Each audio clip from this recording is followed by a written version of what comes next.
नमस्कार, स्वागत है आपका सरोकार में। मैं हूं अमृता राय। आज सरोकार में बात भारत में आने जा रही उस नई कर प्रणाली यानी जीएसटी यानी वस्तु एवं सेवा कर की, जिसे अब तक के इतिहास में सबसे बड़े कर सुधार के रूप में देखा जा रहा है। दावा है कि सिर्फ जीएसटी के लागू होने भर से जीडीपी वृद्धि दर में 1.5 से 2% तक का इजाफा हो जाएगा। जीएसटी का आधिकारिक रूप से पहला उल्लेख 2009 में हुआ, जब तत्कालीन यूपीए सरकार ने इस बारे में एक चर्चा पत्र यानी डिस्कशन पेपर पेश किया।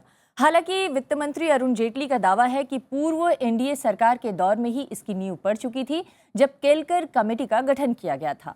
तब से ये कानून बनाने की कोशिशें जारी हैं, लेकिन राह कठिन बनी हुई है।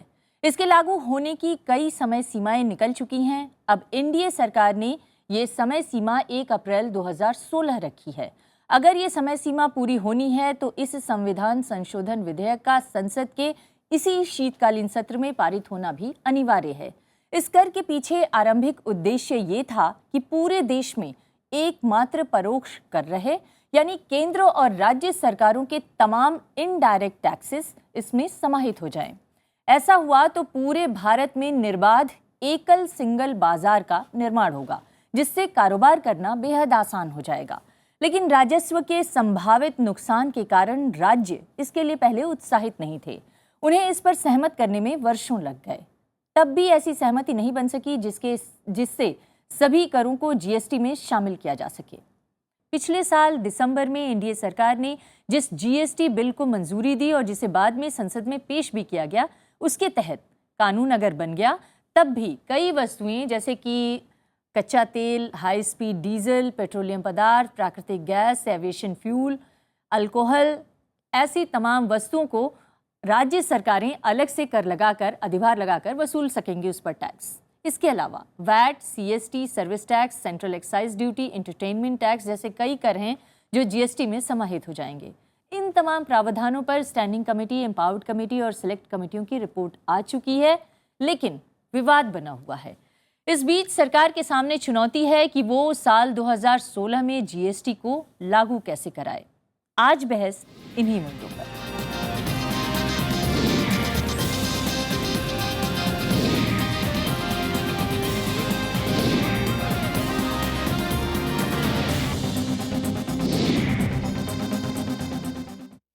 आज बहस में शामिल होने के लिए हमारे साथ हैं बीजेपी के नेता प्रवक्ता नलिन कोहली। आपसे सरकार के पक्ष के बारे में पूछेंगे। हमारे साथ हैं कांग्रेस के राष्ट्रीय प्रवक्ता अजय कुमार। आपसे विपक्ष के बारे में ज़रूर पूछेंगे और आप लोगों के एतराज़ लगातार बने हुए हैं, वो क्यों बने हुए हैं। हमारे साथ हैं सीपीएम के राष्ट्रीय प्रवक्ता नीलोत्पल बसु। आपके भी कुछ एतराज़ हैं, उस पर भी बातचीत करेंगे। इसके अलावा हमारे साथ हैं सेंटर फॉर पॉलिसी रिसर्च के सीनियर फेलो राजीव कुमार। उद्योग जगत की क्या राय है, इस पर आपसे बातचीत होगी। और इसके अलावा हमारे साथ हैं हिंदुस्तान टाइम्स के एग्जीक्यूटिव एडिटर राजेश महापात्रा। आप सभी का बहुत बहुत स्वागत है हमारी चर्चा में शामिल होने के लिए। इसके अलावा हमारे साथ बीजेडी के सांसद भर्तृहरि मेहताब साहब हैं, जो स्टैंडिंग कमेटी के मेंबर भी रह चुके हैं। इस मसले पर बनी स्टैंडिंग कमेटी के आपसे भी करेंगे कि आखिर स्टैंडिंग कमेटी की रिपोर्ट आने के बाद फिर सेलेक्ट कमेटी को क्यों इसमें ले आना पड़ा, और इन तमाम कमेटियों के रिपोर्ट आने के बावजूद आखिर क्यों अटका पड़ा हुआ है ये बिल। और इसके अलावा हमारे साथ हैं यहाँ पर तमाम छात्र छात्राएं जो अपने सवाल, अपनी जिज्ञासाएं आपसे करेंगे शेयर। तो अपनी चर्चा में आगे बढ़े उससे पहले देखते हैं हमारी एक खास रिपोर्ट। संसद का शीतकालीन सत्र शुरू हो चुका है और सबकी निगाहें जीएसटी बिल के हश्र पर टिकी हैं। सरकार को इसे पास करा लेने का भरोसा है। The GST bill in Parliament, we are hopeful to roll it out in 2016. A new bankruptcy code and a new IPR policy is being drafted. ऐसा हुआ तो पूरे भारत को एक बाजार में तब्दील करने की दिशा में ये एक अभूतपूर्व कदम होगा। माना जाता है कि वस्तु एवं सेवा कर यानी जीएसटी का लागू होना आजादी के बाद देश में सबसे बड़ा कर सुधार होगा। अनुमान है कि सिर्फ जीएसटी के लागू होने भर से जीडीपी वृद्धि दर में 1.5% तक का इजाफा होगा। उद्देश्य है कि पूरे देश में एकमात्र परोक्ष कर रहे, इसलिए केंद्र और राज्य सरकारों के तमाम इनडायरेक्ट टैक्सेस जीएसटी में समाहित हो जाएंगे। हालांकि कुछ राज्यों की मांग पर पेट्रोलियम पदार्थों और मानव उपभोग वाले अल्कोहल को फिलहाल इसके दायरे से बाहर रखने का फैसला हुआ है। नए कर के लागू होने के बाद आयात और अंतर्राज्यीय व्यापार पर अतिरिक्त अधिभार लगाने का हक सिर्फ केंद्र सरकार को होगा। केंद्र और राज्यों अथवा विभिन्न राज्यों के बीच जीएसटी संबंधी किसी विवाद के हल के लिए एक जीएसटी काउंसिल बनेगी। जीएसटी संबंधी विवादों के निपटारे के लिए डिस्प्यूट सेटलमेंट अथॉरिटी के गठन का भी प्रस्ताव है। इस प्राधिकरण के फैसले को सीधे सुप्रीम कोर्ट में चुनौती दी जा सकेगी। लेकिन ये सारे प्रावधान तब अमल में आएंगे जब ये बिल पास हो।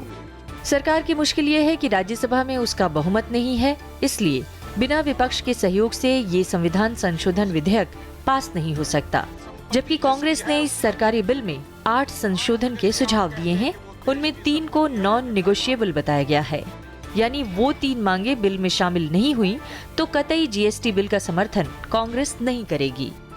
कांग्रेस चाहती है कि जीएसटी की दर 18% तय कर दी जाए और इसका उल्लेख सीधे संविधान संशोधन बिल में किया जाए। जीएसटी बिल में प्रावधान है कि अंतर्राज्यीय व्यापार पर राज्य 1% अतिरिक्त कर लगा सकेंगे। कांग्रेस ने इसे खत्म करने की मांग की है।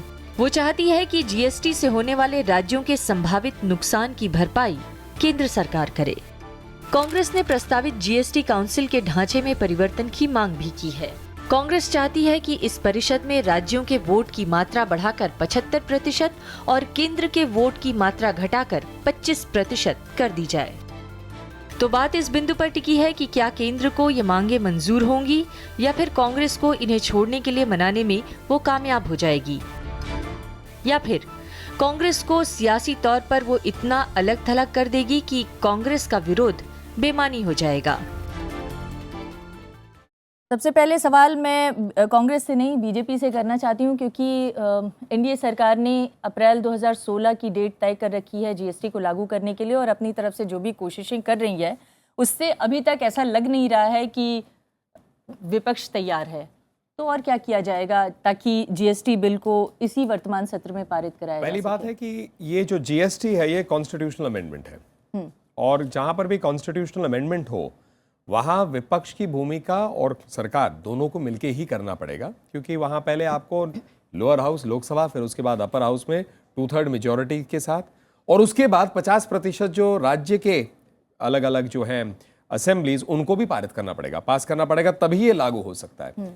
तो ये एक बात होनी चाहिए कि एक मंशा हो सकती है, लेकिन होगा तभी जब दोनों सदन और फिर 50% राज्य मिलकर इसको करेंगे। तो ये हर किसी संवैधानिक प्रक्रिया में होगी।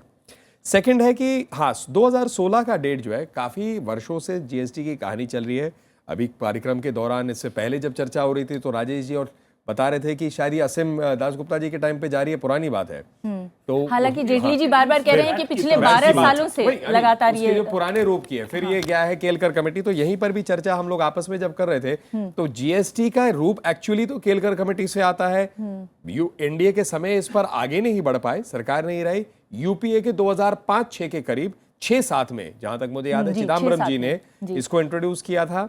उसके बाद एक स्टेट एम्पावर्ड कमेटी थी जिसमें सुशील मोदी जी उस टाइम थे वित्त मंत्री बिहार के। इतिहास तो हमें पता है, लेकिन नहीं, इसको भविष्य क्या समझना होने जा पड़ेगा। रहा है? देखिए, इतिहास भी जरूरी है, क्योंकि इतिहास से आइडिया होता है कि कितना लंबा एक सफर है और इसके सफर में जो देरी भी रही है उसके भी कारण है। तो राज्यों ने इसे देखा, स्टैंडिंग कमेटी ने देखा, इसमें ही 5-1 साल निकल गए।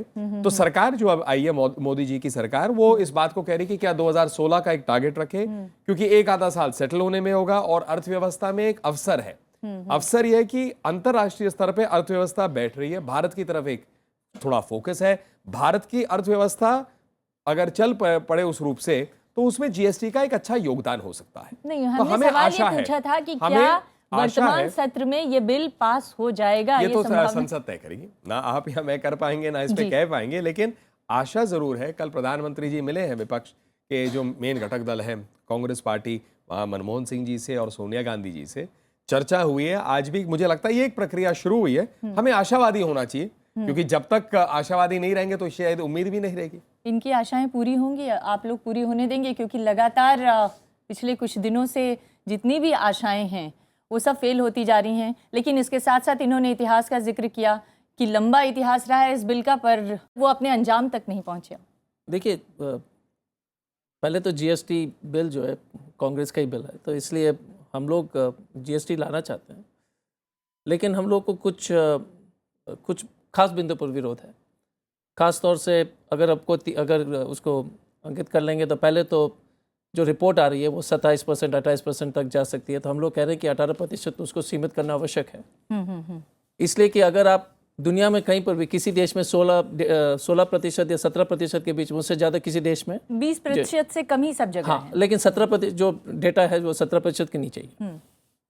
तो एक तो अगर वो 18% से ऊपर रहेगा तो बड़ी खतरनाक चीज़ हो जाएगी इन टर्म्स ऑफ प्राइस राइज। और पहले इस देश में जो है, अगर आप इनकम टैक्स, डायरेक्ट टैक्स को देख लेंगे तो 33% है। इसके ऊपर अगर 25-27 भी आप जोड़ दीजिएगा।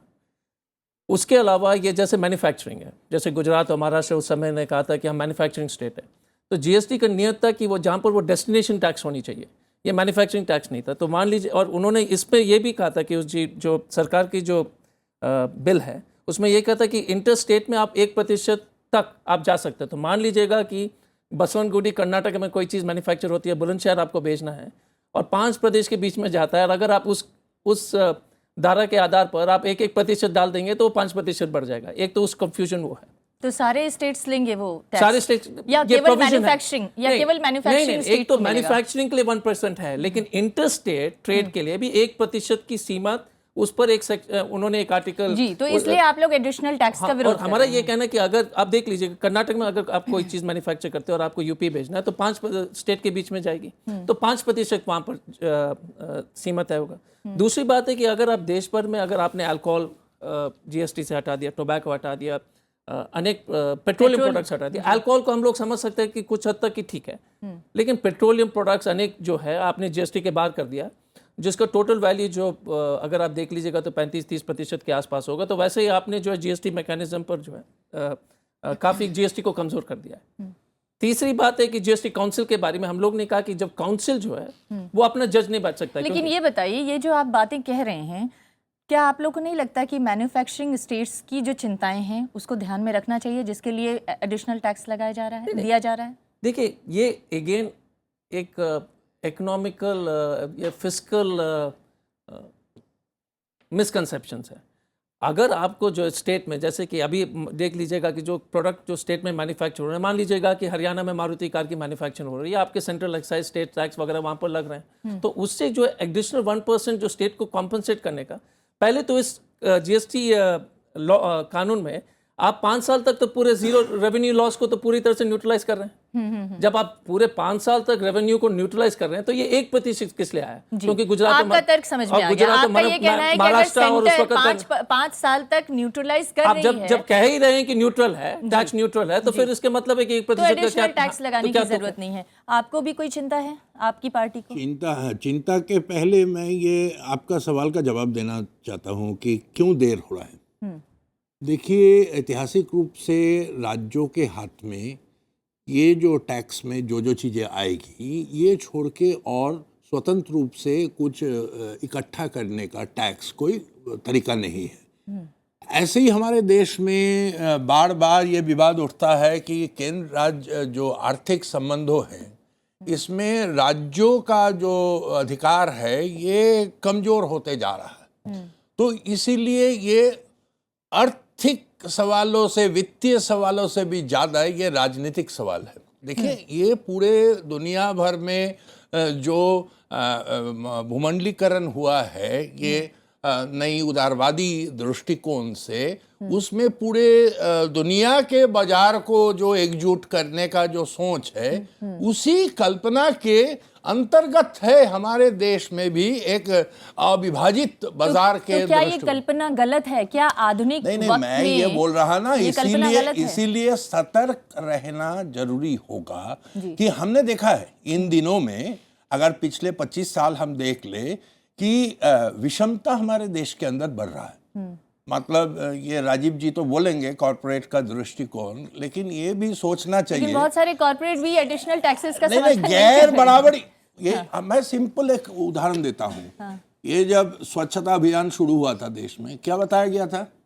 कॉर्पोरेट सोशल रिस्पॉन्सिबिलिटी के पैसे से इसका फंडिंग होगा। लगा ना, 0.5% सेस लगा दिया गया। सेस लगा दिया ना। तो इसीलिए अगर आपके सब चिंता के सर्वोपरि हो जाता है कि किस में हमारी कॉर्पोरेट को हमको फायदा मिले, हम जो टैक्स इकट्ठा करना है छोड़ देंगे, हम जो बैंक लोन लेंगे उसूल नहीं करेंगे, और फिर भी आपका देश के अंदर निवेश होने के बजाय विदेश में देश का पैसा जा रहा है, ये वास्तविकता है। तो इसीलिए देखिए, एक प्रदेश का अलग अलग प्रदेश के अलग अलग सरकारें हैं, उनका अलग अलग मैनिफेस्टो के ऊपर वो चुनाव लड़ते हैं। तो इसीलिए उनके जो अधिकार है, इस अधिकारों के प्रति अगर थोड़ा आप संजीदगी नहीं दिखाते हैं तो एक मतलब मेजॉरिटी माइनॉरिटी के आधार पे इस किस्म का आप नहीं ये कह हो रहे सकता। हैं कि न सिर्फ आर्थिक बल्कि राजनीतिक अधिकार को सुरक्षित रखने और के लिए लोग- भी और गंभीर लोग- होना पड़ेगा। मैं People भट्टाचार्य साहब centric। के पास जाना चाहती हूँ, आप मेंबर भी रहे हैं स्टैंडिंग कमेटी के और इसको बहुत गंभीरता से आपने समझा भी है। क्या ये जो दो पार्टियों की चिंताएं हैं विपक्ष की, चाहे वो सीपीएम की हो चाहे कांग्रेस की हो, जिनका ये कहना है कि कहीं ना कहीं इसमें ऐसा लग रहा है कि जो स्टेट्स हैं, जो राज्य हैं, उनके न सिर्फ आर्थिक बल्कि राजनीतिक अधिकार भी सीमित किए जा रहे हैं। आपने उस पूरे इस बिल को स्टडी किया है, आप लोगों ने अपनी रिपोर्ट दी है। मैं ये जानना चाहती हूँ कि ये चिंताएं कितनी जायज़ हैं? चिंताएं तो जायज़ है ही, पर नीलोत्पल बाबू को मैं बताना चाहता हूं कि डॉक्टर असीम दासगुप्ता के नेतृत्व में जो empowered committee of every state finance minister बना था, उनका रिपोर्ट क्या था? उनका रिपोर्ट था कि एक ही इनडायरेक्ट टैक्स हमारे देश में प्रचलित हो। जितने सारे सर्विस टैक्स और बाकी सारे सेंट्रल सेल्स टैक्स और स्टेट सेल्स टैक्स है, ये सारे टैक्सों को मिला के एक ही टैक्स प्रचलित हो, एक ही बाजार बने। और इसके पीछे एक ही मनीषा थी कि हमारी टैक्सेशन सिस्टम का परिवर्तन हो। केलकर कमेटी का रिपोर्ट वही कहा था। उसके बाद यूपीए सरकार जब चिदम्बरम फाइनेंस मिनिस्टर बने, उस समय एक रिपोर्ट आया था, उसके ऊपर 14th लोकसभा में अपनी एक रिपोर्ट प्रस्तुत की थी। और उसके बाद जो प्रतिश्रुति मिली थी केंद्र सरकार से कि कंपेंसेट केंद्र सरकार करेगी, वो नहीं हो पाया। उन्होंने नहीं दिया जिस तरह वो कंपेंसेट करना था 3 साल के अंदर। इसीलिए 2009 में जो उसकी बात आप कह रहे हैं, उसी समय एक डिस्कशन पेपर फिर सर्कुलेट हुआ और दोबारा फिर इसके बारे में चर्चा हो रही है। आज जैसे हम कह रहे हैं कि ये कांग्रेस की संतान है जीएसटी के मसला, और अभी जीएसटी के मसले पर कांग्रेस के तरफ से जिस तरह की 5-6 बिंदु के ऊपर सिलेक्ट कमेटी राज्यसभा की एक प्रस्ताव आया था, उसके ऊपर जो मुझे खबर है 3-4 बिंदु पर कांग्रेस 3-4 बिंदु पर कांग्रेस अड़े हुए हैं, और वो भी यथार्थ है अपने हिसाब से, कांग्रेस के हिसाब से। सीपीएम या कम्युनिस्ट पार्टी की तरफ से जो विचार व्यक्त किया जा रहा है, वो अपने हिसाब से वो भी सही है। वो बार-बार कह रहे हैं कि हम हिसाब से सही है, तो फिर रास्ता क्या है? मेहताब साहब, आप कह रहे हैं कि सब अपने अपने हिसाब से सही है। कांग्रेस कह रही है कि कांग्रेस जो डिमांड कर रही है, आप कह रहे हैं वो भी सही है। लेफ्ट जो डिमांड कर रही है, आप कह रहे हैं वो भी सही है। तो फिर रास्ता क्या है? फिर क्या इस बिल को पास होना चाहिए, नहीं होना चाहिए? मैं नहीं कह रहा हूँ, मैं नहीं कह रहा हूँ। मैं इसलिए कह रहा हूँ कि डॉक्टर असीम सेनगुप्ता का जो रिपोर्ट है, नीलोत्पल बाबू उसको पढ़े। एक कॉन्सेंसस बना था देश के भर, सारे फाइनेंस मिनिस्टर राष्ट्र हर एक प्रदेशों का। असीम सेनगुप्ता के बाद दूसरे सारे काफी चीफ मिनिस्टर, बाकी फाइनेंस मिनिस्टर भी बने, सुशील मोदी बोले, फिर जम्मू कश्मीर के बने, फिर अभी मेहताब साहब आप इंपॉर्टेंट पॉइंट उठा रहे हैं, मैं चाहती हूँ नीलू दा उसका जवाब दे। ये कह रहे हैं कि असीम दास गुप्ता के वक्त में रिपोर्ट बनाई गई और उस समय ये स्वीकार किया गया कि एक कर प्रणाली अगर देश में हो तो वो बेहतर है। जब ये स्वीकार किया गया कि देश में एक कर प्रणाली बेहतर होगी, तो फिर विरोध क्यों हो रहा है? नहीं, विरोध तो नहीं हो रहा है। हम तो विरोध करने वाला बात नहीं कर रहे हैं। मैं बोल रहा कि ये पृष्ठभूमि है, ये जो भूमंडलीकरण का, एकीकृत बाजार का, और उसके अंदर क्या खतरा है, ये समझते हुए भी जो सैद्धांतिक आधार असीम दासगुप्ता जब थे वो एम्पावर्ड कमेटी के चेयर में, तब ये प्रक्रिया शुरू हुआ और हम इसका विरोध नहीं कर रहे, लेकिन साथ साथ जो शंकाएं भी है उस शंकाओं का निवारण करना भी उतना ही जरूरी है. It is not just the end मतलब बट आप ये आल्सो कह द रहे हैं कि मीन्स. विरोध नहीं है, लेकिन जो चिंताएं हैं उसका निवारण जरूरी है. उद्योग जगत क्या सोचता है? क्योंकि तमाम राजनीतिक दल बार बार ये स्वीकार कर रहे हैं कि बिल तो बेहतर है और नई कर प्रणाली लागू भी होनी चाहिए, लेकिन वो किस रूप में आए इसको लेकर अब भी हाँ ना की स्थिति बनी तो हुई पहली है. चीज़ तो ये कि कॉर्पोरेट जगत क्या सोचता है बताऊं, मगर मैं एक अर्थशास्त्री के तौर पर जिसने इसको काफ़ी दिनों से अध्ययन किया उसके बारे में कहना चाहता हूं कि नीलोत्पल साहब का ये शक, ये डर कि इसमें आम जनता को नुकसान पहुंचेगा, ये मेरे ख्याल में बिल्कुल ठीक नहीं है. क्योंकि इस कर से आने से एक जो सही फ़ायदा होगा ये कि चीज़ों की, वस्तुओं की कीमत कम हो जाएगी.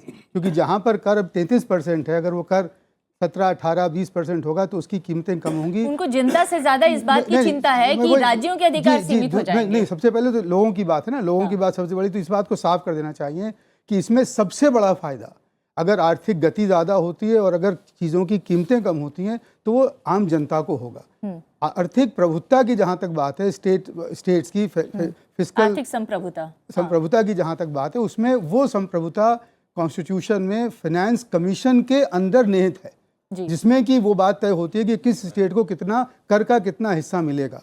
और दूसरी आखिरी चीज़ उसमें ये है कि ये बहुत पहले से बात हो रही है कि एक ये ग्रैंड बार्गेन है जिसमें कि राज्यों को और केंद्र को मिलकर कुछ हक अपने छोड़ने पड़ेंगे. जैसे कि सर्विस टैक्स सिर्फ सेंटर कलेक्ट कर सकता है, मगर वो अब स्टेट कलेक्ट करेगी. और जो गुड्स टैक्स है वो सिर्फ स्टेट्स करती थी, वो अब सेंटर करेगा. और एक्साइज टैक्स जो सेंटर करती थी वो बिल्कुल छूट जाएगी. लेकिन सेंट्रली मॉनिटर कहाँ से होगा, ये भी तो एक सेंट्रली मॉनिटर आखिर में अंततोगत्वा वो जनरल टैक्स काउंसिल से होगा, क्योंकि सारी डिस्प्यूट सेटलमेंट जो अथॉरिटी है वो उसके ऊपर है. और इसलिए उसका डिस्प्यूट सेटलमेंट अथॉरिटी को लेकर भी कांग्रेस पार्टी की तरफ से चिंताएं जताई गई हैं. मैं जो कहता हूँ वो जो 3 चीज़ें हैं जिस पे कांग्रेस पार्टी ने 3 मुद्दे जो उठाए हैं, 18% की जो बात है, 18% टैक्स की बात है, अपने आप में बिल्कुल ठीक है. और मेरा अपनी राय है कि ये जो टैक्स है उसका करीब 14% से अगर 15% से ज़्यादा हो तो ये बहुत टैक्स रेवेन्यू न्यूट्रल से कहीं ज़्यादा होगा. मगर उसको संविधान में लाना, संविधान एक ऐसा डॉक्यूमेंट होता है जो कि एक ऐतिहासिक, एक बिल्कुल उसकी एक अलग जो है वो लीग होती है, स्थिति होती है. उसमें मैंने आज तक किसी दुनिया में किसी संविधान में नहीं देखा कि कोई नंबर दिया नहीं, जाए. लेकिन उसमें दिक्कत क्या है? अगर उसको संविधान संशोधन के जरिए लाया जाए तो उसमें समस्या क्या है? उसमें कोई दिक्कत नहीं है, बस सिर्फ ये बात है. और मैंने कल कहा भी था ये कि अगर यही एक बड़ा मुद्दा है कांग्रेस का तो इस समय वित्त मंत्री को मान लेना चाहिए. जी. और एक और चीज़ है, जहाँ तक परसेंटेज या प्रतिशत की बात है, यहाँ तो प्रोफेशनल टैक्स 2,500 रुपये से ऊपर हर साल जो है उन्होंने उसी जो है बिल में उन्होंने लिखा है. तो मेरा ये कहना है कि कोई नंबर का लिखना नहीं लिखना कोई दुनिया में नहीं होने कोई बात गलत होगी. दूसरी बात है, अंग्रेज़ी ऐसी भाषा है कि अगर, या हिंदी ऐसी भाषा है कि अगर आप उसको जो है इस तरह से ड्राफ्ट कर सकते हैं जिसमें आपको एक्सेप्शनल सर्कमस्टेंसेस में मौका मिल जाए. लेकिन एक और चिंता की बात है कि पूरे बिल में लोकल बॉडीज़ के बारे में कोई चर्चा नहीं हुई, क्योंकि म्यूनिसिपल कॉर्पोरेशन वगैरह के बारे में, और इस बिल में ये कह दिया गया कि स्टेट फाइनेंस कॉर्पोरेशन इसका निर्णय लेंगे. लेकिन अभी तक स्टेट फाइनेंशियल कॉर्पोरेशन की जो रिकमेंडेशन अनुशंसा है वो स्टेट के ऊपर बाइंडिंग नहीं रहता है. सेंट्रल फाइनेंस कमीशन की जो अनुशंसा है वो बाइंडिंग रहता है. अगर तो उसमें लेट मी कंप्लीट. उसमें अगर म्युनिसिपल टैक्स की बात करेंगे तो वो वित्तीय प्रभुत्ता तो और भी कम हो जाएगी. राजीव जी, मेरा ये कहना है, पहली बात है कि आपने पूरी तरह से ऑक्ट्रा हटाने की प्रक्रिया शुरू कर दिया. और जो इस देश में जिस तरह से शहरीकरण हो रही है म्युनिसिपल ये आपके कॉर्पोरेशन, पुराने बिल में नहीं था? नहीं तब ये उस समय क्या म्युनिसिपैलिटीज को अधिकार हम लोग तो सुरक्षित थे? इसी पर तो डिमांड कर रहे हैं ना. हाँ जी. नहीं, मैं तो एक छोटा सा बात, ये जो टैक्स वाला बात बोल रहे हैं, ये इसका तो बिल्कुल कोई औचित्य तो नहीं है. पिछले 25 साल में ये जो लो टैक्स रेट और ये इसके चलते गरीबों का स्थिति और गरीब हुआ, वो ज्यादा विषमता का शिकार हुआ है. हमने सबकी वास्तविकता चिंताएं पता नहीं सुनी है कहाँ राजेश, से। हमने ये सबकी राजनीति- चिंताएं सुनी. ये राजनीति क्या हम आपको अब समझते इन हैं। तमाम चिंताओं को सुनने के बाद ये एहसास हो रहा है कि ये बिल पास हो जाएगा? आपको भरोसा है कि अब इन तमाम चिंताओं के साथ इस पर कोई एक कंसेंसस बन पाएगा और बिल के पास होने का रास्ता साफ हो पाएगा? देखिए, ये मैं थोड़ा आपको थोड़ा पीछे ले जाना चाहूँगा. बाकी लोगों ने बहुत कुछ बोला. ये अभी जीएसटी का जो मसला है ये अब वित्तीय मामला नहीं रहा, ये राजनीतिक राजनीतिक हो चुका मामला है। हो गया। जी। ठीक है, शायद हमारे प्रधानमंत्री जी और सोनिया जी चाय पे चर्चा 1 साल पहले कर लिए होते तो आज आप कुछ और एक अलग तरह के डिबेट सुन रहे होते पार्लियामेंट में। तो मैं तो ये राजनीतिक मामला है, कहाँ तक किस तरह के पोजीशन अलग अलग पार्टियां लेते हैं।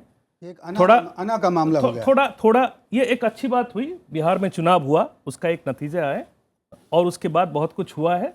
तो उसके बाद हम थोड़े कुछ बदलाव देख रहे हैं सरकार में, इनके जो डीलिंग्स है अपोजिशन के साथ उसमें बदलाव देख रहे हैं और वो अच्छी बदलाव है। और इस चक्कर में एक माहौल क्रिएट हो रहा है। जैसे कल शाम को चाय पे चर्चा हुई, तो इसीलिए राजनीतिक मामला जिस तरह से राजनीतिक मामला ये बन गया है और अभी हाल में जो कुछ हुआ है, इससे ये कहा जा सकता है कि you could say that there are reasons to be hopeful. क्योंकि नहीं तो ये जो नीलोत्पल दा ने सवाल उठाया कि चाय तो पिए लेकिन मन मिलेगी नहीं, मैं कह रहा हूँ कि पहले सिर्फ मन की बात हो रहा था, अभी चाय पे चर्चा हो रहा है। आशा रखने के लिए आपके पास अभी वजह है। ओके, नाउ ये हो गया राजनीतिक मामला। अब मुझे आने दीजिए, अब ये कहाँ तक हो पाएगा नहीं हो पाएगा उसमें मुझे आने दीजिए वित्तीय मामला पर। और इस चीज को समझने की बहुत जरूरत है। 2 चीज है, एक कहते हैं कि आम आदमी के ऊपर क्या असर पड़ेगा, मैं दोनों से थोड़ा सा अलग बात करना चाहता हूं। इसमें ये कोई गारंटी नहीं है कि ये आम आदमी को हेल्प करेगा। ये डिपेंड करता है आप कौन सा रेट पे कैप करेंगे। अगर अभी जो रेट्स हैं 14% सेंटर और 12% 12.5% स्टेट्स की अगर मिला ली जाए, जो 27-28% की बात हो रही है, अगर उस रेट पे अगर आप जाएं तो कुछ चीजों की, जैसे सब्जियों की, जैसे कुछ आम कंजम्पशन के आइटम्स है, उनके पैसे बढ़ेंगे। और जो कुछ मैन्युफैक्चर्ड जो नॉन मैन्युफैक्चर्ड वस्तु है ना, उन पे तो टैक्स लगेगा ही नहीं। उसकी बात नहीं है। जीएसटी में बात निहित है कि जो अनमैन्युफैक्चर्ड आइटम्स हैं, जो कि रॉ मटेरियल में प्रोड्यूस किए जाते हैं, उस पे टैक्स नहीं लगता है। प्रोसेस फूड में सब्जी कौन खाता है? इवन ट्रांसपोर्टेशन वगैरह के भी इवन अगर आप सब्जी की बात, गरीब लोग प्रोसेस फूड नहीं खाते। ये मेरी अपनी राय नहीं है। ये जो आपकी जो एक्सरसाइजेस हुई हैं गवर्नमेंट में, मैं वहां से ये आंकड़े उठा के दे रहा हूं। मैन्युफैक्चर्ड प्रोडक्ट्स के जो है उसके प्राइसेस जो है एग्जिस्टिंग रेट्स पे अगर हम जाएं तो 2 से 3% कम हो जाएंगे। ठीक है, गरीब आदमी दोनों कंज्यूम करता है। तो ये कंक्लूसिव कोई एविडेंस अभी तक नहीं है जहां तक रेट्स की सवाल है। दूसरा जो है कि हमारी जो ये टैक्स सिस्टम है, हमारी इसमें एक होता है कि फिस्कल फेडरलिज्म की एक स्पिरिट होती है जी। वो हमारे जो इसमें जो नीलू जी जो उठा रहे थे और नलिन जी भी इस चीज को बताए हैं कि हमारे 2 तरह की इनिक्विटी है। एक है वर्टिकल इनिक्विटी जो सेंटर स्टेट रिलेशंस में, एक है हॉरिजॉन्टल इनिक्विटी जो स्टेट्स के बीच में है, इंटरस्टेट इनिक्विटी। ना कोई भी टैक्स पॉलिसी जब हम बनाते हैं, ठीक है, इसमें कोई 2 मत नहीं है, सारे पार्टीज इसके ऊपर एग्री करते हैं कि एक यूनिफाइड इनडायरेक्ट टैक्स रेजिम होना चाहिए। बिल्कुल। लेकिन जब आप इस टैक्स रेजिम को इन्फोर्स करते हो, कोई भी टैक्स चेंजेस आप जब लाते हो, ये हमारा संवैधानिक रूप से भी एक तरह का ऑब्लिगेशन बनता है कि हम ये वर्टिकल इनिक्विटी जो है और ये जो हॉरिजॉन्टल इनिक्विटी है उसको हम एड्रेस करें। अब हमारे पास जो एविडेंस है पिछले 60 साल में, over the period of time vertical inequity has increased, horizontal inequity has increased and we have not been very successful in addressing. नहीं था भाई, इसीलिए इसीलिए मेरे ख्याल से जब वित्तीय मामला के रूप से इसको देखा जाए, तब आपको देखना होगा कि कैसे हम सहमति लाए कि वर्टिकल इनिक्विटी एड्रेस कर रहा है। मतलब आप ये कह रहे हैं कि न सिर्फ राजनीतिक आर्थिक बल्कि जनता के हित को भी ध्यान में रखकर, कुछ चीजें आपको जनता के हित को भी ध्यान में रखकर इस बिल पर सहमति बनाने की कोशिश करनी होगी। और जितना अभी तक हमने अपने एक्सपर्ट से बातचीत की, मुझे लगता नहीं है अभी सहमति के बिंदु पर जल्दी पहुंच पाएंगे। आखिरी चीज मैं एक ब्रेक के लिए रुकती हूँ, ब्रेक के बाद लौटूंगी तो आपके पास सीधे आऊंगी। ब्रेक के लिए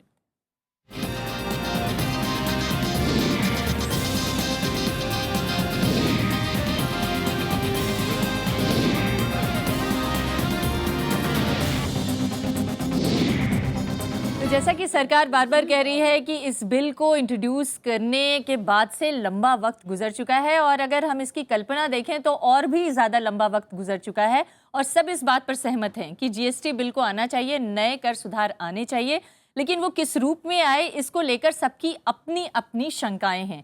भर्तहरी साहब, मैं आपके पास आना चाहूँगी। ज़्यादातर जो हमारे यहाँ पर एक्सपर्ट हैं उनका ये मानना है कि ये जो जीएसटी रेट है इसको पहले कैप करना पड़ेगा और तभी फिर हम आगे बढ़ सकते हैं। क्या आप इससे सहमत हैं? स्टैंडिंग कमेटी के रिपोर्ट में इसके बारे में चर्चा हुई है। अगर आप वो किताब उठा के देख लें तो उसमें हमारी सजेशन जो था, कोई स्पेसिफिक परसेंटेज उसमें उल्लेख नहीं था, पर राउंड अबाउट में कहा गया था कि इसका कैप 18% के नीचे होना चाहिए, क्योंकि दूसरे देशों में ये रेट 14 या 15% के बीच में है जी। और जो एम्पावर्ड कमेटी की जो रिपोर्ट आई थी उन्होंने यही शंका जताई थी, और हमारी कमेटी के सामने उनका जो सुशील मोदी उस समय चेयरमैन थे, उन्होंने आके कहा कि 18% होनी चाहिए, जिसके खिलाफ मध्य प्रदेश और गुजरात के फाइनेंस मिनिस्टर भी आके बोले थे उस समय। मैं पॉलिटिकलाइज नहीं करना चाहता, पर वही हिसाब से हर एक राज्यों का अपना अपना विचार है, पर एम्पावर्ड कमेटी का एक मैंडेट आया था सरकार के सामने।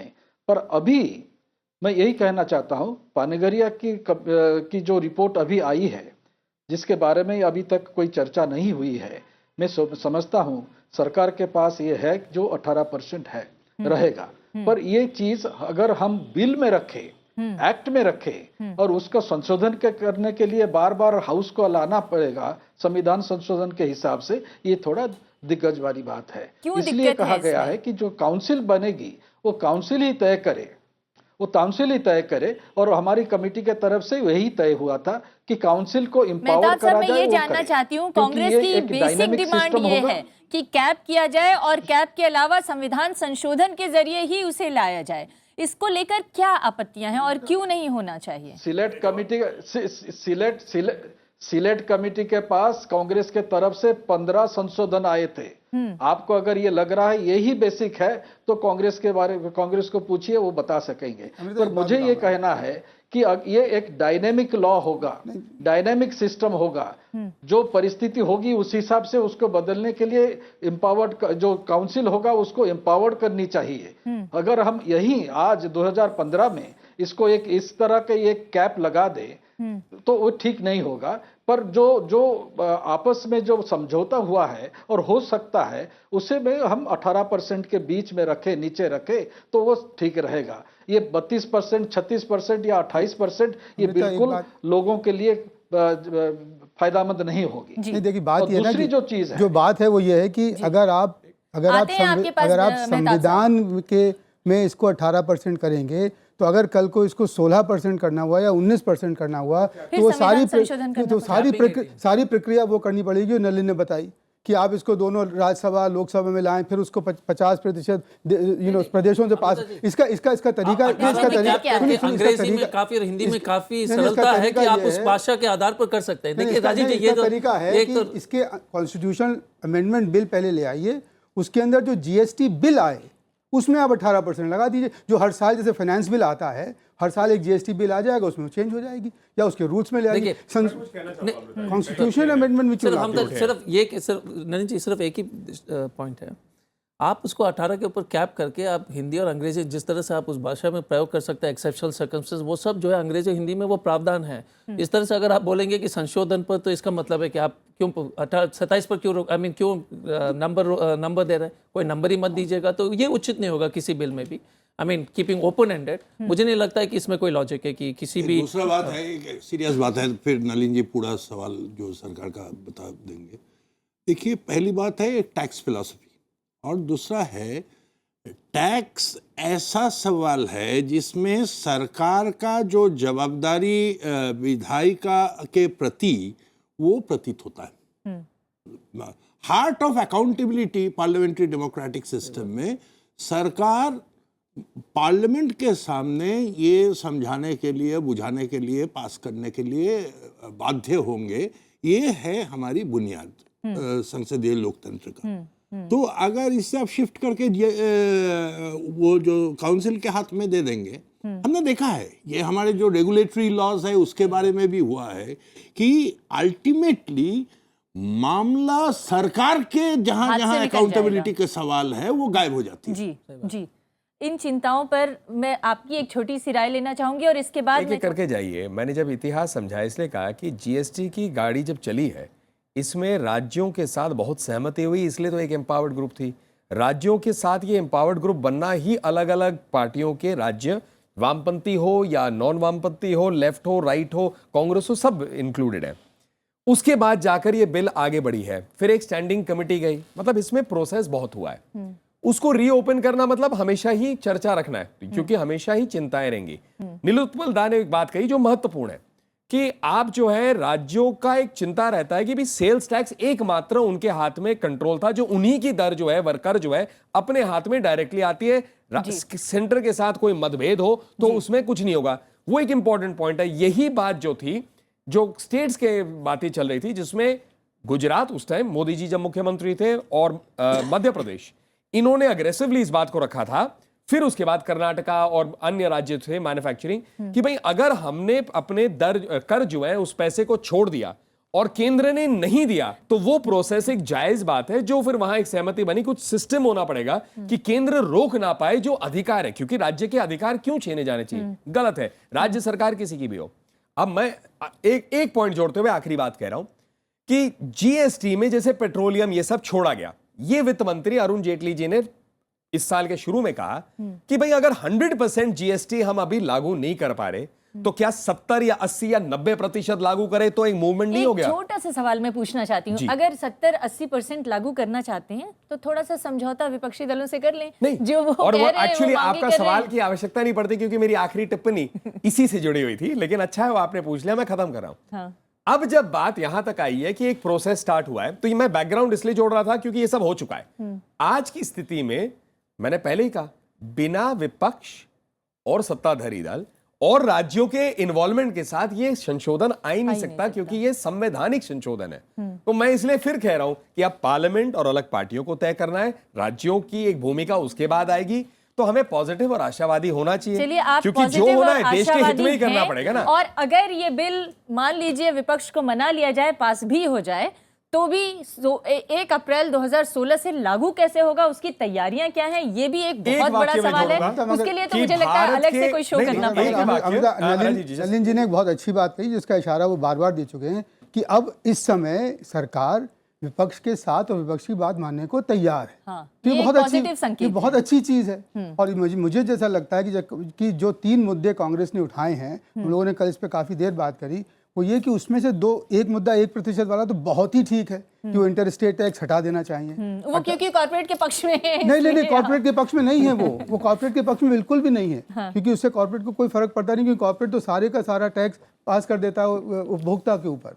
उससे कॉर्पोरेट का कोई लेना देना नहीं है, क्योंकि वो सारा 5 साल तक केंद्र पूरी पूर्ति कर ही रहा है, तो 1% की अब क्या जरूरत है। दूसरी चीज ये कि जहां तक काउंसिल गुजरात, महाराष्ट्र और जो काउंसिल की जहां तक बात है, उसमें मेरे ख्याल में जो कांग्रेस की डिमांड है कि वो स्टेट फाइनेंस मिनिस्टर की काउंसिल ना होकर जुडिशरी के पास जाए, वो मांग उनकी मेरे ख्याल में बिल्कुल जान नहीं है, क्योंकि ये लेजिस्लेटिव पावर को जुडिशरी में हाथ में सौंपने की बात करते हैं। लेकिन उसमें लेकिन वो independent नहीं अमृता जी, एक- नहीं ये गलत, इसलिए इस बिंदु पर मैं सहमत नहीं हूँ, क्योंकि हमारा कहना है कि जो जीएसटी काउंसिल है, अगर कोई डिस्प्यूट आता है तो जो जिसके साथ डिस्प्यूट है वही उसका वही निर्णय उसका नहीं ले फैसला सकता कैसे कर है। सकता ये है। बात नहीं, देखिए ये तो नेचुरल जस्टिस की बात है कि मैं जो चाहती जिसके हूँ साथ कि आप आप डिस्प्यूट है वो छात्राओं थोड़ी के पास निर्णय चले, ले उनके सकते कुछ मैं भी सवाल। असहमत हूं, क्योंकि मुझे लगता है कि राजनीतिक मसले, राजनीति जैसे जो पार्लियामेंट की बात है, सही बात। पार्लियामेंट करे, अगर आप इंटरवेंशन ऑफ जुडिशरी उस एरिया में लाए, इट्स अननेसेसरी। लेकिन कुछ निकलना चाहिए हल ऑफ डिस्प्यूट रेजोल्यूशन, वो प्रिंसिपल सही है, सही है, उसके उसके तरीके साथ- क्या होने चाहिए, वो चर्चा वो हो सकती चर्चा है। हो जी, सकती है। सवाल लेते हैं। मेरा सवाल सीधा सा सवाल है।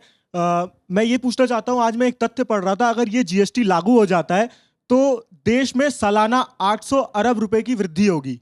तो एक आम आदमी के रूप में मैं देखता हूं कि ये देश के आर्थिक हित में है, तो फिर इसका विरोध क्यों करा जा रहा है? इससे देश को इतनी बड़ी रकम मिलेगी तो उससे कहीं ना कहीं तो हमारा आम आदमी का फायदा तो होगा, तो मेरे ख्याल से इसका विरोध नहीं होना चाहिए। तो एक पहली बात देखिए, उसके जवाब ये 2006 से ये जो प्रक्रिया शुरू हुई थी, लेकिन 2004 और 2011 में जो जिस तरह से विकास का दर सबसे ज़्यादा था इस देश में, उस वक्त आपकी जीएसटी उस वक्त थी नहीं, ठीक है ना, 8.5% से ऊपर था। तो पूरी तरह से जिस तरह से सब लोग कह रहे हैं कि ये जो रामबाण है, जो जीएसटी है, कि पूरे दुनिया के भारत का समस्या जो है, वो सबसे बड़ा खतरा क्या होगा कि आप तो उसी उम्मीद में रह जाएंगे, कुछ आएगा नहीं। पहली बात है कि ये टैक्सेस कलेक्ट हो रहे हैं, अलग अलग प्रदेश में हो रहे हैं, सेंटर में हो रहे हैं। ये थोड़ा सा movement of business, industrial movement, और जिस तरह से पैकेज करके, तो हम लोग को देखना है कि पहली बात है कि जब तक आपकी पूरी सिस्टम ठीक नहीं होगी, 2 साल 3 साल तक बहुत काफ़ी तकलीफें होंगी, क्योंकि आपकी आईटी स्ट्रक्चर, आपकी जो इंफ्रास्ट्रक्चर सिस्टम ठीक नहीं है। और जिस तरह से आपने प्रोड्यूस किया कि ये सब पूरे देश का जो है, ये जैसे कि पूरी बीमारी इसी से ठीक हो गई, ये सबसे गलत बात है, क्योंकि पहले भी टैक्स था, विकास भी चल रही थी, और हमारा देश में जो है कानून की बनाने की कमी नहीं है, उसको कानून लागू करने की कमी। जी, संक्षेप में सर। आप जो बोला ना, जो कितना अरब रुपया 800 आएगा, अरब रुपए की वृद्धि। हाँ, ये हमारे मुल्क में कुछ वो मुंगेरी लाल का हसीन सपना वाला कहानी ना, वो चलता है। जैसे चुनाव के पहले हमने सुना था विदेश से काला धन आ जाएगा और सबको 15 लाख का चेक मिल जाएगा, लेकिन तो हम इसीलिए वो सब अनुमान में मत जाइए। कुछ हम उस रेटोरिक में नहीं जाना चाहते हैं दादा। अगला सवाल ले लेते हैं जी। मेरा नाम आदित्य द्विवेदी है। हाँ। मैम, मैं जानना चाह रहा हूँ कि राज्यों को जो घाटा लगेगा इस बिल में, कहा गया है कि केंद्र 5 सालों तक भरपाई करेगी, तो कहीं ना कहीं केंद्र को भी ये डर है कि राज्यों को घाटा लगने वाला है। उनको कैसे, राज्यों को कैसे आश्वासित किया जाएगा इसके लिए? नहीं, इसमें अभी जहाँ तक मेरी समझ है, पहला 3 साल तक तो 100% रेवेन्यू लॉस कंपेंसेट की जाएगी। इस तरह के जब चेंज होते हैं तो उसमें क्या हो रहा है, एक टैक्स आ रही, राइट, अभी जो राज्यों के पास जो कई सारे टैक्सेस लेवी करने की है पावर, वो चले जाएंगे, ठीक है, और ये जो कलेक्शन होके आएंगे उनकी बंटवारा होंगे, तो उसके ऊपर पर ये पहले फियर था। आज के डेट पर ये जो जीएसटी के लिए इतना मोमेंटम बना है, क्योंकि अब लगभग तय हो चुका है कि इसमें घाटा होने की उतनी डर अब नहीं है राज्यों में। अगर ये जो कुछ और एक चीजें, तो सीधा सा और लेकिन उसका सवाल है, एक और ऐतिहासिक, दूसरा पहलू है। जब वैट लगा था तभी भी यही डर था, और 1 साल के अंदर ये जाहिर हो गया कि किसी भी प्रदेश को उसका नुकसान नहीं हुआ। नहीं, लेकिन और उसका सब एक दूसरा पहलू ये है कि बहुत सारे लोगों को लग रहा है कि अगर क्षतिपूर्ति सारे सेंट्रल ही करेगी, केंद्र ही करेगी, तो हो सकता है कि केंद्र को राजकोषीय संकट का सामना करना पड़ जाए आने वाले दिनों में। कि वो जो नहीं राजकोषीय संकट, मतलब कि फिस्कल डेफिसिट की जहाँ तक बात है, तो उसमें अगर वो 0.1 या 0.05% अगर बढ़ने की बात है, और उससे एक इतनी बड़ी रिफॉर्म अगर हो सकती है जिससे कि भारतवर्ष में एक मार्केट बन सके, तो मेरे ख्याल में उसमें एक तो होगी नहीं, और अगर होती भी है तो ये तो केंद्र के हाथ में है कि ऐसा चीज़ करने की संभावना हमेशा बनी रहती है। एक इसमें विषय मैं जोड़ना चाहूंगा, हर चीज को आर्थिक रूप से भी ना देखें। आर्थिक एक पक्ष है, इसका दूसरा पक्ष है सिंप्लीफिकेशन। भाई आज क्यों आपको जीएसटी की बात करी है? ताकि एक यूनिफॉर्मिटी आए। ये भी अनफेयर हो रहा है, जो मैन्युफैक्चरिंग स्टेट है वो मैन्युफैक्चरिंग बढ़ता जा रहा है। जो इन्होंने बात कही, भाई देखो हॉरिजॉन्टल और वर्टिकल जो इनइक्वलिटी है, इनइक्विटी है, उसको भी खत्म करने में कहीं ना कहीं एक लेवल प्लेइंग फील्ड करना पड़ेगा। लेकिन जो आज फायदे से आगे हैं, जिनके पास आज ज्यादा दर कर कलेक्शन है, उनके लिए भी एक चिंता होती है भाई हम अपना कैसे छोड़ दें। तो ये एक प्रोसेस ऑफ टर्न अराउंड है, और मुझे लगता है सिंप्लीफिकेशन ऑफ टैक्स, सरलता बहुत एक महत्वपूर्ण बात है, प्रिडिक्टेबिलिटी ऑफ टैक्स, कि आपके बिजनेस के पॉइंट ऑफ व्यू से भी या किसी भी पॉइंट ऑफ व्यू से प्रिडिक्शन है, और uniformity of the country, keeping in mind कि एक फेडरल स्ट्रक्चर है। जी, अगला सवाल लेते हैं। Good evening, everyone. As far as I am concerned, GST is being adopted by over 130 countries in the world, and there the system adopted is single GST. While in India it is called dual GST. We will be having a CGST, SGST, and ICSA. कुछ. So I want to ask about that dual nature of that thing. And other than that, I want to request opposition parties to allow the parliament to work, as they have already worked for 10 years. So allow this party also to work, because we are having huge expectations that you are elected representatives. So we hope जनता की तरफ से एक बहुत ही संजीदा संदेश है। I'll answer that one. I'll tell you one thing. See, like what Mr. Basu has correctly said, we would love the parliament to function. There's no issue to it. But if you don't raise issues, and I want to say, simple thing is go backwards and look at even the land reform bill, something which is critical for the people. So the issue is, if it is very, very important for this country, you will have to adopt ways, let's imagine the land acquisition bill is a very good thing. You'll have to oppose. Even the GST, if it goes to 27%, it will create lot of trouble for the people in this country. So 18%, no, yeah, so we, no, actually I like when BJP tells us about construction because 7 years they didn't let us work, but that's it. But I'm just saying we wanted to function. So I will say that we wanted to function, we'll be positive, but at the end of the day, if the interests of the people come in, then you will have to find out ways to ensure that those interests are addressed. I have 3 things I'm going to add to what Ajay is saying, and I'm not making an accusation. 7 years is incorrect. Hindi मैं हिंदी में कह देता हूँ, 7 साल का जो आप कह रहे हैं वो गलत है. हाँ, हमने पार्लियामेंट रोका, ये सही है, 7 साल नहीं. दूसरी बात कह रहा हूं कि मुझे लगता है कि इस पर्टिकुलर वर्ष में भी देखें 2014 से बारिंग मॉनसून सत्र पार्लियामेंट में अच्छा काम हुआ है. मतलब विपक्ष ने भी अपनी भूमिका अच्छी निभाई है. अगर आप सिर्फ जाएंगे बजट सत्र में 122% काम हुआ है, more than what was planned. और पार्लियामेंट में जो लोग हैं उन्होंने भी शपथ खाई है कि वो चाहते हैं तो काम होगा. चलाने पे बात नहीं कर रहे हैं, ड्यूअल जीएसटी की बात इन्होंने उठाई है. मैं चाहती हूँ मेहताब साहब आप इसका जवाब दें, क्यों होना चाहिए? पहले आंकड़े पे मत जाइए. जिस तरह बजट सेशन में 122% काम हुआ, कई बिल बिना चर्चा के भी पास हो गया था उस समय. इतने हड़बड़ी में सरकार थी उस समय, इसलिए उसका प्रभाव मॉनसून सेशन के ऊपर पड़ा. रिगार्डिंग ड्यूअल जीएसटी, जैसे वैट में सन वैट था और स्टेट वैट था, एक सहमति न बनने के कारण ही दो वैट लगा था उस समय, और अभी 2 जीएसटी लगने जा रहे हैं. इसके वजह से जो शंका नीलोत्पल बाबू ने बता रहा है, वो शंका अभी भी हमारे मन में है कि और भी कम हो सकता था अगर एक सिंगल टैक्स बनता. जो पहले ही कहा गया था कि एक ही सिंगल टैक्स होगा, अभी जो 2 तरह का टैक्स हो रहा है, जिस तरह की फंडिंग का डिस्ट्रीब्यूशन होगा, इसलिए ये शंका मन भी है कि पैसा और भी टैक्स भी अलग से होगा.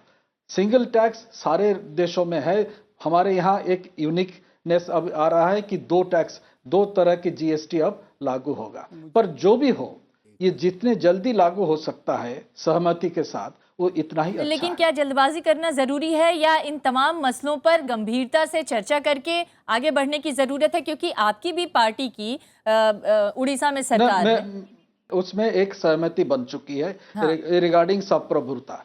पर बाकी टैक्स के हिसाब से जो पहले यूपीए गवर्नमेंट के तरफ से जो एश्योरेंस दिया गया था कि इस हिसाब से आपका सेल टैक्स का भरना होगा, इस तरह हम भरपाई करेंगे, और किया नहीं 3 साल तक.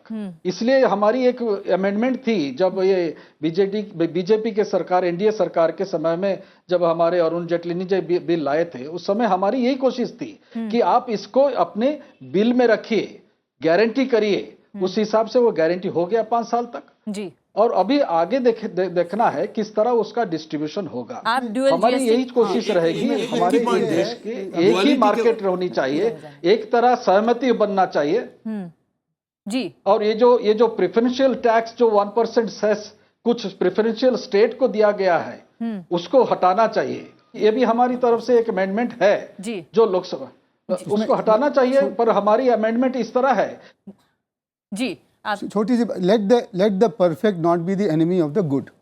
बात यह है सारी, क्योंकि इस समय हमारी जो जनतंत्र की जो प्रणाली है वो अभी बच्ची है, 67 साल ही हुए, धीरे धीरे उसकी बढ़ रही है, उसमें बढ़ेगी. और आपस में कुछ आशंकाएं हैं, खासतौर से राज्यों की केंद्र के प्रति. तो राज्य चाहते हैं, जैसे कि नीलोत्पल कह रहे थे, कि अपने हाथ में कुछ तो रहे. तो अगर इस समय हमें उनको कुछ देना है तो उसको दे के आगे बढ़ने की बात है. और मुझे पूरी उम्मीद है कि धीरे धीरे जैसे जैसे राज्यों का इसमें अपना तजुर्बा होगा, ये डुअल जीएसटी एक सिंगल जीएसटी में बदल जाएगा. कह तो रहे हैं, मगर इतना आसान दिख नहीं रहा अभी. तो इस बात पर भी तैयारी नहीं है कि ये जो राज्यों की भागीदारी बढ़ा दी जाए, जो बार बार कांग्रेस मांग कर रही है कि 75% राज्यों की भागीदारी कर दी जाए जीएसटी काउंसिल में. आपने फाइनेंस कमीशन का तो देखा ना, 42% अब उनको दिया जाने लगा. लेकिन सेंट्रल स्कीम मैकेनिकली 130 देशों में जो है वो हिंदुस्तान जैसे एक इतना विशाल और इतना विविधता अनेकतापूर्ण देश में उसी के रूप में लागू होगा, ये असंभव है. इसमें हमारा 2 टायर सिस्टम है, हमारा तो मल्टीनेशनल मुल्क है. और ये कल अंबेडकर लेके चर्चा चल रहा था, हमारे संविधान निर्माताओं ने बोला है कि ये जो यूनियन गवर्नमेंट और स्टेट गवर्नमेंट ये को इक्वल है. तो इसीलिए वो को इक्वालिटी का जो शर्त है वो पूरा करने के लिए, लेकिन वो अव्यवहारिक भी ना हो। अगले सवाल 27 देशों अगला में सवाल- एक कर की बात हो रही है। जी, अगले सवाल की तरफ चलते हैं। अगला सवाल मेरा ये है अगले सवाल की तरफ चलते हैं लीला। कि जैसे अभी वर्तमान में हम अभी सेवाओं पे जो है 14.5% टैक्स चुकाते हैं, लेकिन जब ये 18% हो जाएगा, मान लीजिए किसी को मोबाइल लेना है, 1,000 रुपये का मोबाइल अभी 145 रुपये वो चुका रहा है, उसको 180 चुकाना पड़ेगा। उसको रेस्टोरेंट में खाना महंगा पड़ जाएगा, हवाई टिकट महंगे पड़ जाएंगे, बीमा प्रीमियम महंगे पड़ जाएंगे, महंगाई का बोझ इससे बढ़ नहीं, नॉट फुल्ली, बिकॉज उसमें ड्रॉबैक देखिए एक चीज़ है, उसमें क्या है, अगर मान लीजिएगा कि 18 में फिक्स होता है, आप बोल रहे सर्विस टैक्स 14 पर है, लेकिन वो 18 इसलिए नहीं रहेगा क्योंकि जो बीच वाला रास्ता जो प्रोवाइडर्स है उस मटेरियल को, वो अपना ड्रॉबैक लेते हैं तो असली अमाउंट कम हो जाएगा।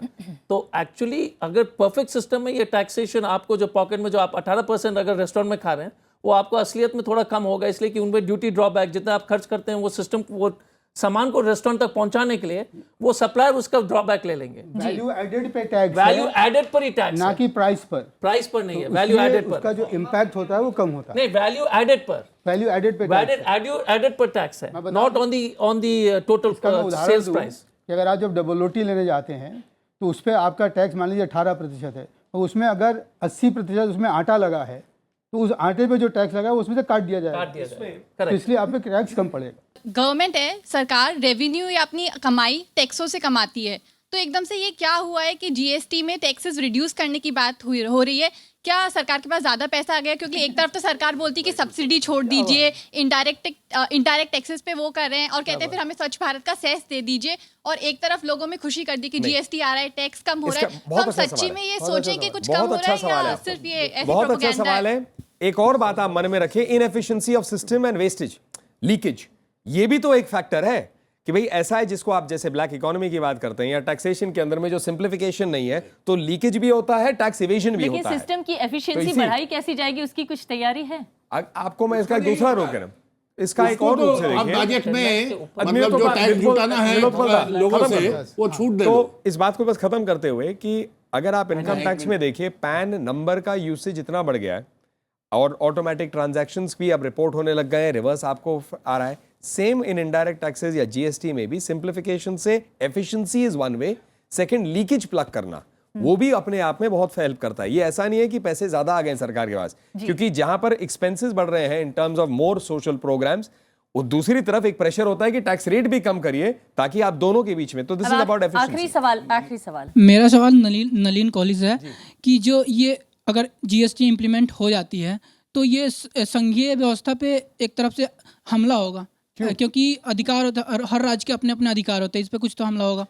इस पे आपको कोई पॉलिटिकल पार्टी आज के युग में संवैधानिक और जो हमारी संघीय प्रणाली है उस पर कोई हमला नहीं करेगी, क्योंकि मुझे लगता है इतनी डायनेमिक अब कंट्री हो गई है कि उसको ज़्यादा ही स्ट्रेंथन हो गई है। और दूसरा जो उसमें फैक्टर है कि जो जीएसटी का आप कह रहे हैं, unification of taxation system simplification का ये अर्थ नहीं है कि आप संघीय ढांचे पर अटैक कर रहे हैं, क्योंकि अगर राज्य इसके बोर्ड पे नहीं होते तो एम्पावर्ड कमिटी भी नहीं बैठती और 50% राज्य उसको पारित भी नहीं करेंगे। और उसमें जो एक बात है ना, संविधान की जो पहली लाइन है वो ये है कि India is a union of states.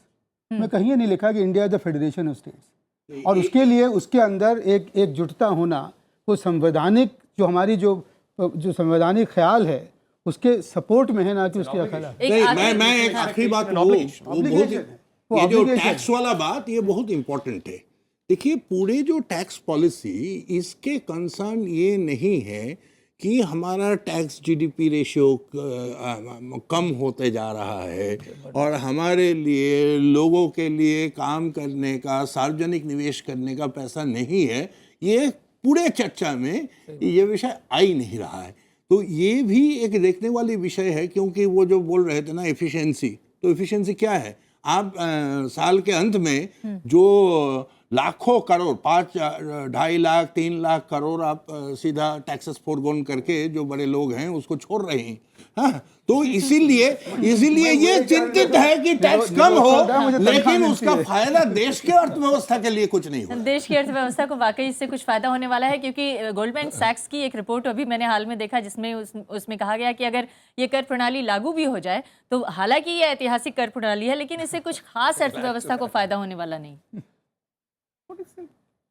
पता नहीं गोल्डमैन सैक्स को पता होगा, क्योंकि अगर कुछ फायदा नहीं होने वाला है तो क्यों हम लोग कर रहे हैं। नहीं, मेरा ये मानना नहीं है। मेरे ख्याल से जीएसटी जो है वो इंडिपेंडेंट इंडिया में ये कुछ लोगों का कहना है कि सबसे बड़ा टैक्स रिफॉर्म होगा, और ये होना भी चाहिए, क्योंकि ये जो मल्टीप्लिसिटी ऑफ टैक्स रेट्स है ये करप्शन को बढ़ावा देते हैं, ये इनएफिशिएंसी लाते हैं, और इससे किसी को फायदा नहीं हो रहा है। लेकिन जो उस सिस्टम हम लाएं वो सिस्टम सबके हित में हो, सबके कंसर्न्स को एड्रेस करे, और जैसे मैंने पहले कहा ये वित्तीय मामला है लेकिन उससे बढ़कर ये राजनीतिक मामला है। पहले ये राजनीतिक मामला संभल जाए, उसके बाद वित्तीय मामला को ढंग से संभाले।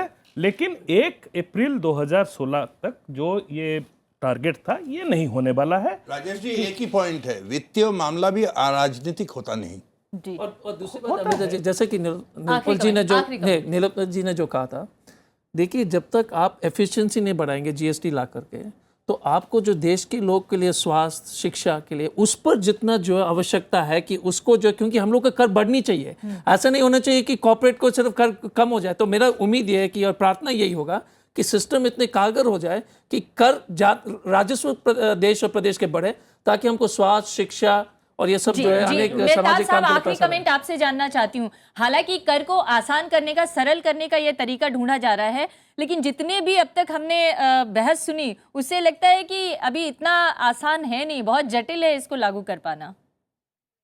नहीं, जटिल नहीं होगा, क्योंकि जो टेक्नोलॉजी अब हमारे पास है और जिस तरह टेक्नोलॉजी डेवलप हो रहा है उसमें ट्रांसपेरेंसी ज्यादा आएगी और सारे लोग भी जान पाएंगे किस तरह की मूवमेंट हो रहा है। सबसे अधिक फायदा ट्रेड और कॉमर्स को होगा। कॉमन सिटीजन इसमें ज्यादा फायदा पाएंगे, इस तरह का बात हम पॉलिटिकल लोग ही कहेंगे, पर ज्यादा फायदा ट्रेड और कॉमर्स को होगा। उस हिसाब से टैक्स ज्यादा भी कलेक्ट होगा और सरकार के राजकोष को ज्यादा ही पैसा आएगा। इसलिए जो वृद्धि की बारे में कहा जा रहा है वो अच्छा होगा। जो टेक्नोलॉजी अब जिस तरह अब आ गया है वो हमको फायदामंद होगा और ट्रेड और कॉमर्स ज्यादातर होगा। इंटर स्टेट मूवमेंट, लेकिन आपने बड़ा सवाल उठाया कि जनता को ज्यादा फायदा नहीं होगा। ये बात ठीक नहीं है। डायरेक्ट फायदा नहीं होगा। अगर कल को आपकी जीडीपी ग्रोथ रेट बढ़ती है, उम्मीद है कि जैसा आपने कहा कि अगर राजनीतिक सहमति बन जाए तो ये जो आर्थिक मुद्दे हैं इसे आसानी से सॉल्व किया जा सकता है। बहुत बहुत शुक्रिया हमारी चर्चा में शामिल होने के लिए आप सभी का, और आपका भी शुक्रिया। नमस्कार।